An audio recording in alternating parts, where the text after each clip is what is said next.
Bonjour, je m'appelle Gina Mattia. Oh, hold on, Gina. Gina, hold on. Sorry. Sorry. It switched back over to your. Yeah. All right. Let me just stop the recording. No, we're good. We're good. Okay. And now just do your arrow. Try your arrow keys. Perfect. Perfect. Perfect. Perfect. Okay. 3, 2, 1. Bonjour, je m'appelle Gina Mattia et je suis d'une nationalité haïtienne. Je suis directrice de la qualité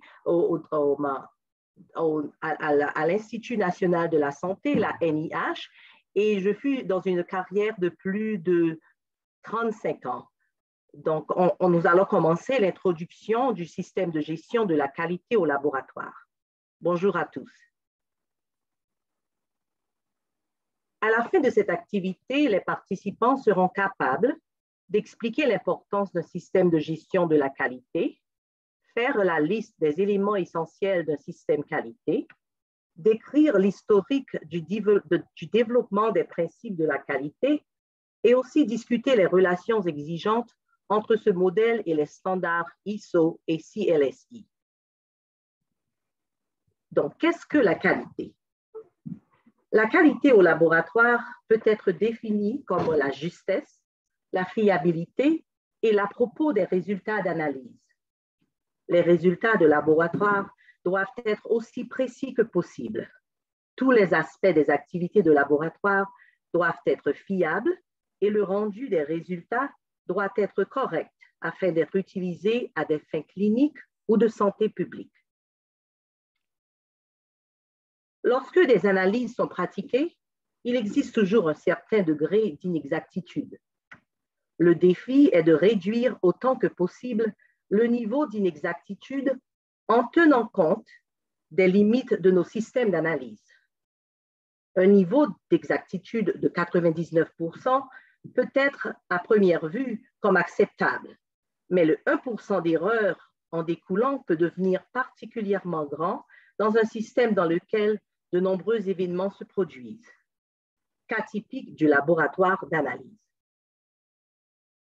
En Haïti, un taux d'erreur de 1% signifierait avoir chaque jour une augmentation du taux de mortalité infantile et un risque de faux diagnostics médicaux accru sur les soins aux patients. Les laboratoires produisent des résultats d'analyse qui sont largement utilisés à des fins cliniques ou de santé publique. Et les bénéfices pour la santé dépendent de la justesse de ces analyses et du rendu des résultats. Si des résultats inexacts sont rendus, les conséquences peuvent être très graves. Donc, en Haïti, 1% d'erreur signifierait 3 atterrissages manqués à l'aéroport international Toussaint-Louverture. Les résultats de laboratoire sont essentiels à tout aspect des soins médicaux. Ils doivent être exacts, fiables et opportuns.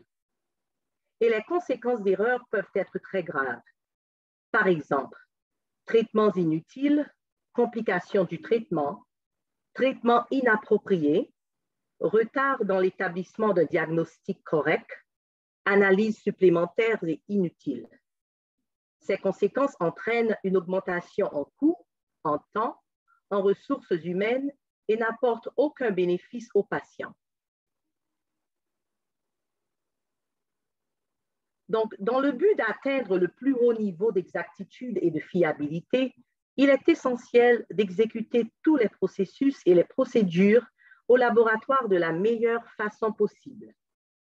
Le laboratoire est un système complexe, expliquant beaucoup d'étapes dans la réalisation des activités ainsi qu'un grand nombre de personnes.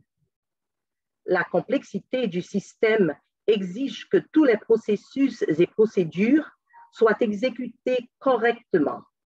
Par conséquent, un modèle de système de gestion de la qualité englobant le système dans son ensemble est primordial afin d'assurer un bon fonctionnement au laboratoire. Donc, la définition de système de gestion de qualité, c'est un système comme des actions coordonnées dirigeant et contrôlant les activités d'une organisation vis-à-vis de la qualité. Cette définition est celle utilisée par l'International Organisation pour Standardisation, ISO, et par le Clinical and Laboratory Standard Institute, CLSI. Ces deux groupes sont internationalement reconnus comme des organisations de normalisation pour les laboratoires. Ceci sera développé plus tard dans le cours.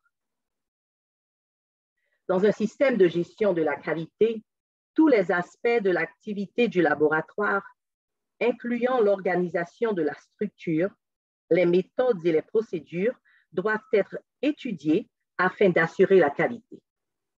Donc, tous les aspects du travail de laboratoire doivent être abordés pour assurer qualité, et ceci constitue un système de gestion de la qualité. Donc, nous allons parler de la complexité d'un système de laboratoire.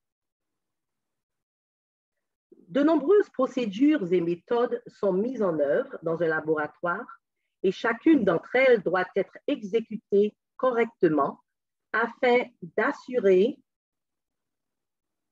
la justesse et la fiabilité des analyses.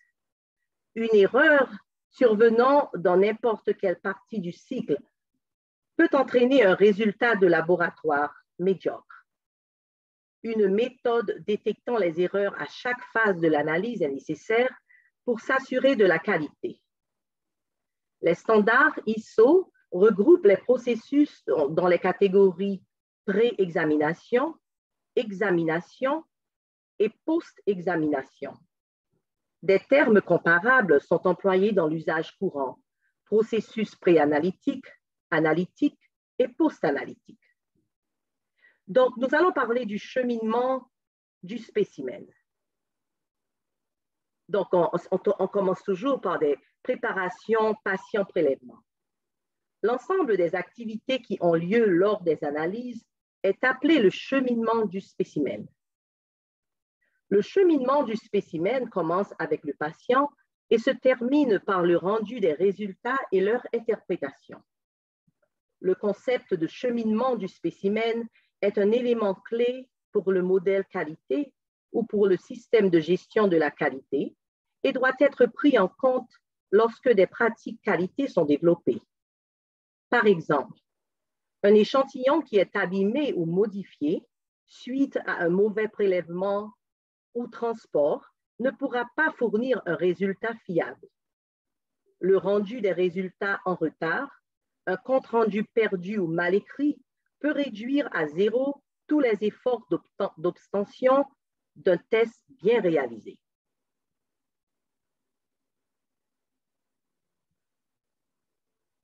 Donc, la complexité du système du laboratoire exige que de nombreux facteurs soient être pris en compte pour assurer la qualité au laboratoire.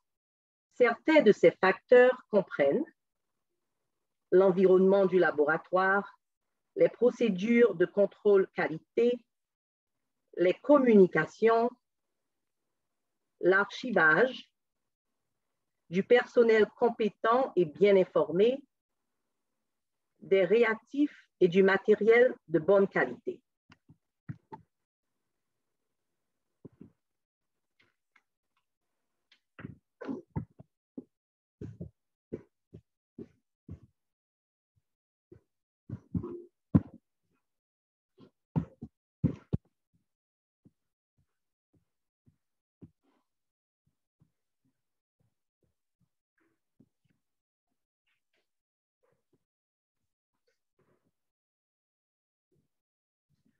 Que tous les procédures de laboratoire et les processus sont organisés de manière exploitable et compréhensible, la probabilité d'observer que tout est géré de façon appropriée augmente.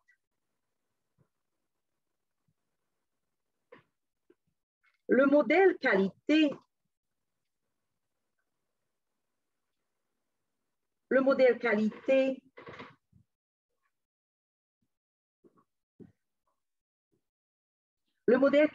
utilisé ici organise toutes les activités du laboratoire autour de 12 points essentiels du système qualité.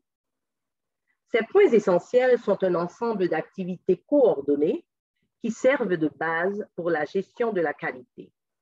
Chacun d'entre eux doit être pris en compte si l'on veut améliorer la qualité du laboratoire dans son ensemble. Ce modèle de qualité de gestion de la qualité a été développé par CLSI et est totalement compatible avec les normes ISO.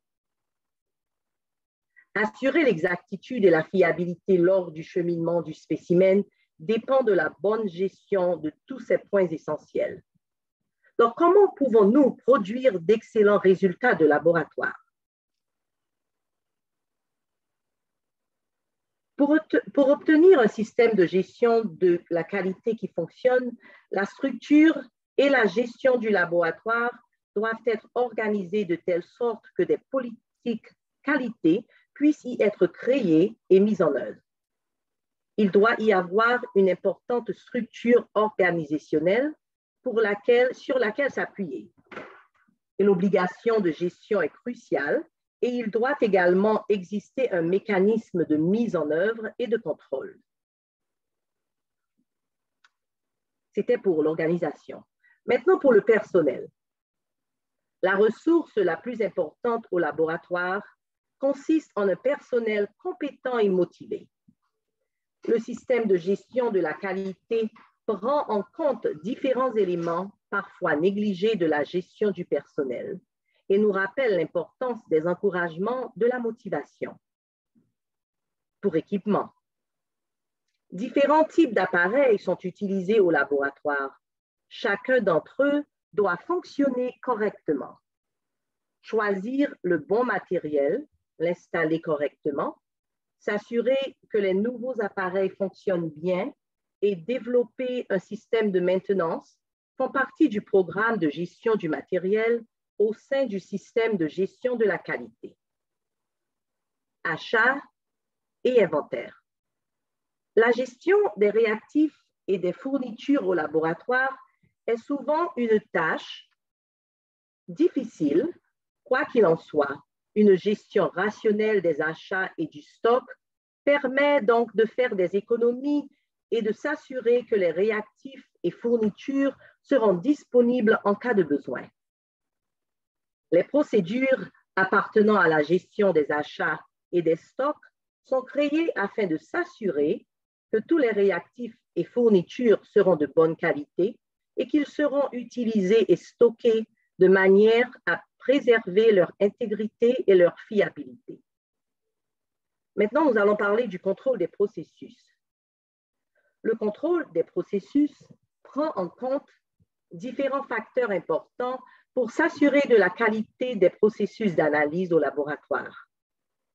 Ces facteurs impliquent le contrôle qualité des analyses, la gestion appropriée des échantillons, incluant le prélèvement, le traitement et les méthodes de vérification et de validation. Les techniciens de laboratoire sont familiers du contrôle des processus. Le contrôle qualité a été une des premières démarches qualité utilisées au laboratoire et continue de jouer un rôle vital pour assurer la justesse des analyses. Maintenant, nous allons parler de la gestion de l'information. Le produit fini du laboratoire consiste en de l'information principalement sous la forme de compte-rendu des résultats. L'information, donc les données, doit être gérée soigneusement pour assurer la justesse et la confidentialité des résultats ainsi que leur accessibilité pour le personnel du laboratoire et le personnel de soins. L'information peut être gérée et transmise soit sous forme papier ou sous forme informatisée.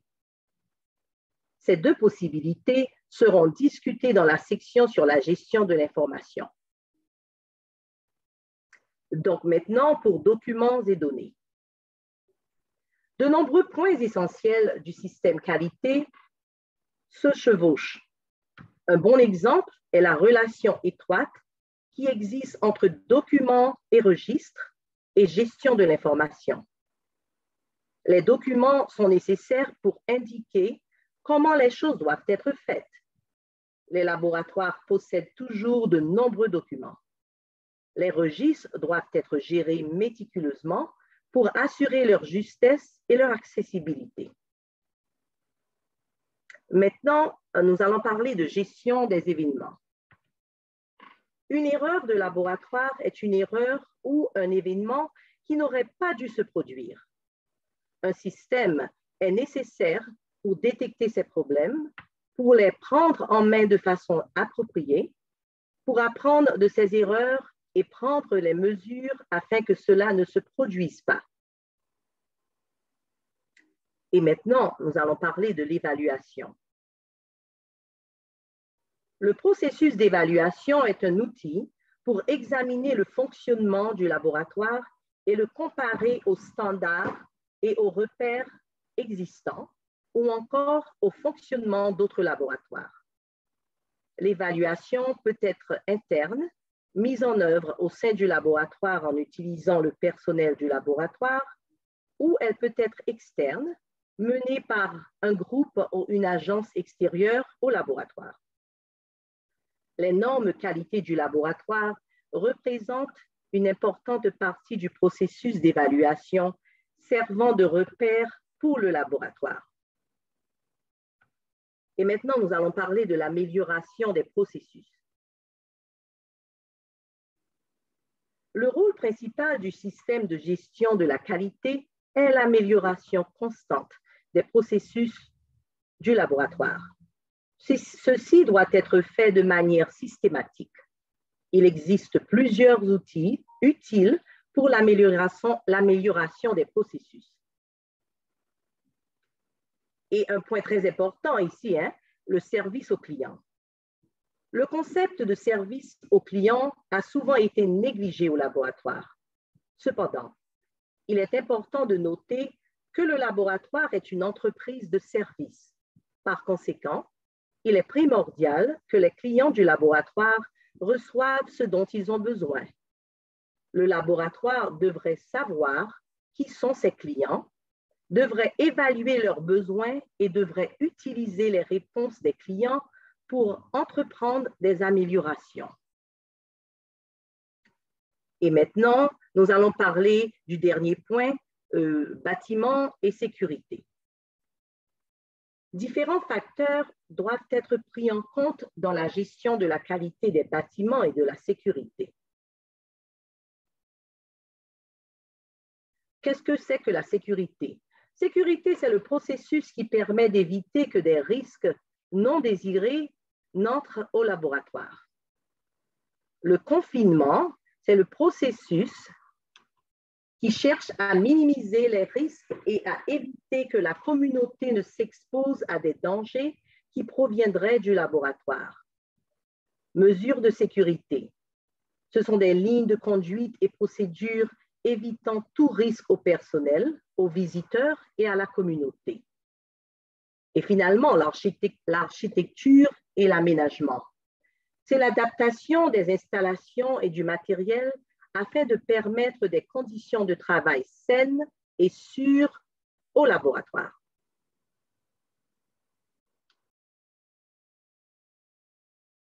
Donc, les tests de laboratoire sont influencés par les suivants. Dans le modèle du système de gestion de la qualité, les 12 points essentiels que nous venons de parler sont très importants pour le fonctionnement d'un laboratoire précis et fiable.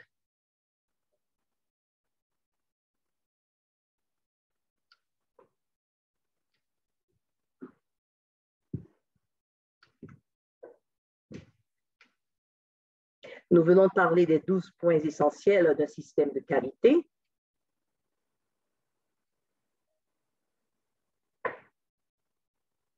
On a parlé du personnel, c'est comme une petite révision. On a parlé de l'équipement, les achats et inventaires, le contrôle des processus, gestion de l'information, les documents et les dossiers pour le registre, la gestion des erreurs.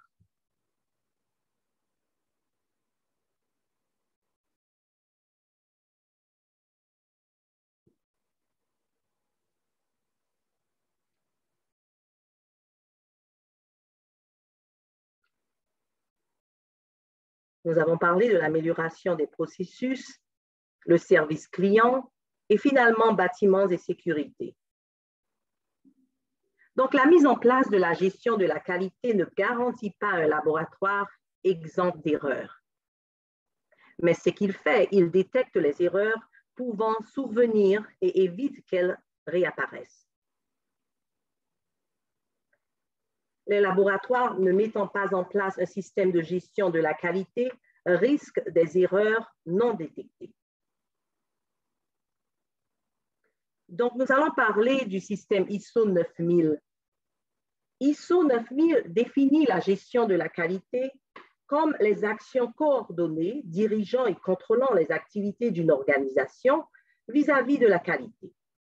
Ceci est intimement lié à la définition du système qualité, ensemble de structures organisationnelles, ressources, processus et procédures nécessaires à la mise en place de la gestion de la qualité.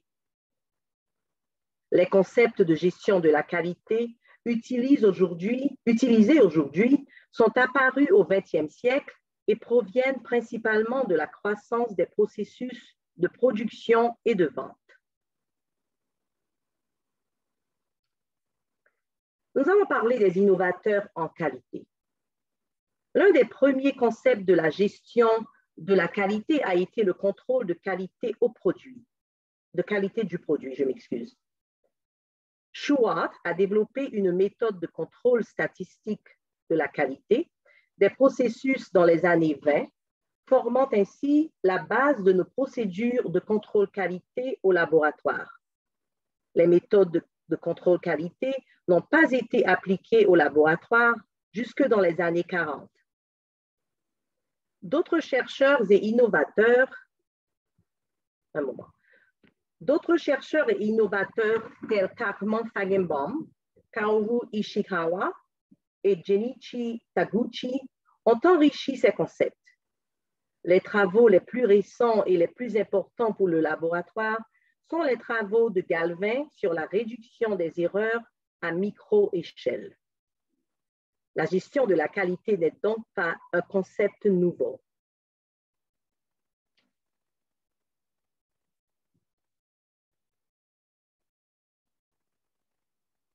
On vient de parler de ces gens-là.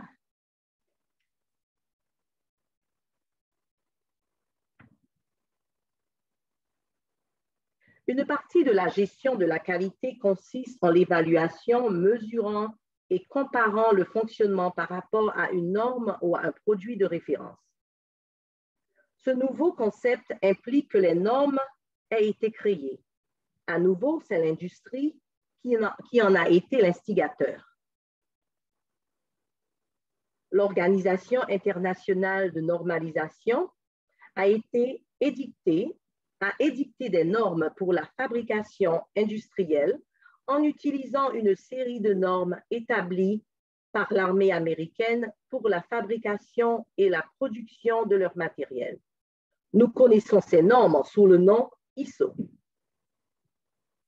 Donc, les documents ISO 9000 constituent un ensemble de normes relatives à la gestion de la qualité pour les industries de fabrication et de services et peuvent être appliqués dans beaucoup d'autres domaines. ISO 9001-2000 concerne le système de gestion de la qualité en général et s'applique aux laboratoires. Deux normes ISO concernent spécifiquement les laboratoires. ISO 15189-2012, qui parle des analyses de laboratoire de biologie médicale, des exigences particulières concernant la qualité et la compétence. Et le ISO 17025 ce sont des exigences générales concernant la compétence des laboratoires d'étalonnage et d'essai. Donc, qu'est-ce que la signification du CLSI? The Clinical Laboratory Standard Institute, c'est une autre organisation internationale de normalisation pour les laboratoires, où CLSI, anciennement connu sous le nom de National Committee pour Clinical Laboratory Standard, NACLS. CLSI a développé un modèle de système de gestion de qualité qui est utilisé dans cette formation. Ce modèle est basé sur les 12 points essentiels du système qualité et est totalement compatible avec les normes ISO du laboratoire. Nous venons justement de définir les 12 points qualité dans les slides avant ceci-là. Deux documents du CLSI sont très importants pour le laboratoire. CLSI NACL et Quality Management System Model for Healthcare, Approved Guidelines, Second Edition, CLSI NACL Document HS1 A2, Wayne, Pennsylvania, NACLS 2004. And the CLSI NACL, Application of a Quality Management System Model for Laboratory Services. Approved Guideline, third edition, CLSI NACLS document GP26A3. Cet outil de formation est basé sur le modèle de système de gestion de la qualité du CLSI et sur la norme ISO 15189. Autre norme.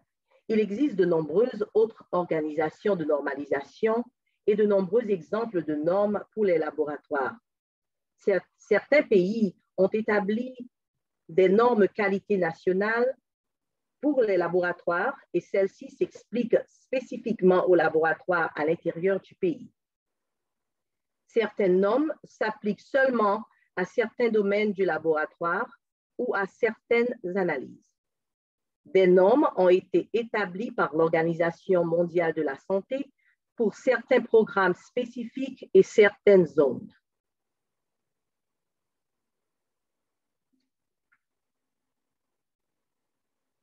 Nous venons parler de ces documents-là, les documents ISO. ISO 1589, encore pour une petite révision, c'est la fondation de la gestion de la qualité pour les laboratoires médicaux au niveau international. Et les laboratoires médicaux font des exigences particulières pour la qualité et la compétence. Ça, c'est le ISO 1589. Et je viens de vous lire là les documents qualité du CLSI, de HS1 à 2 et le GP26 à 3.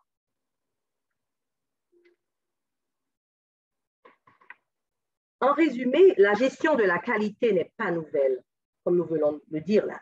La gestion de la qualité a commencé à partir du travail des innovateurs qui ont défini la qualité sur une période de 80 ans. La gestion de la qualité est applicable aux laboratoires médicaux, tout comme elle l'est pour l'industrie et la production.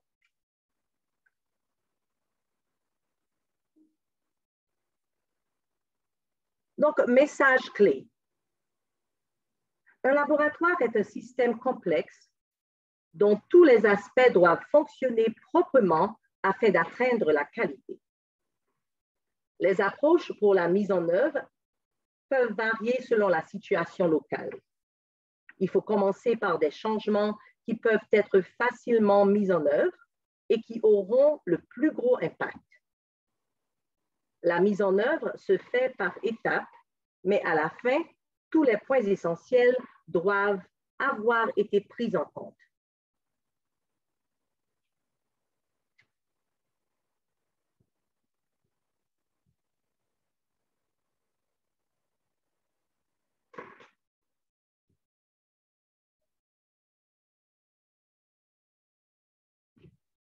Donc, c'est la fin là, de la présentation.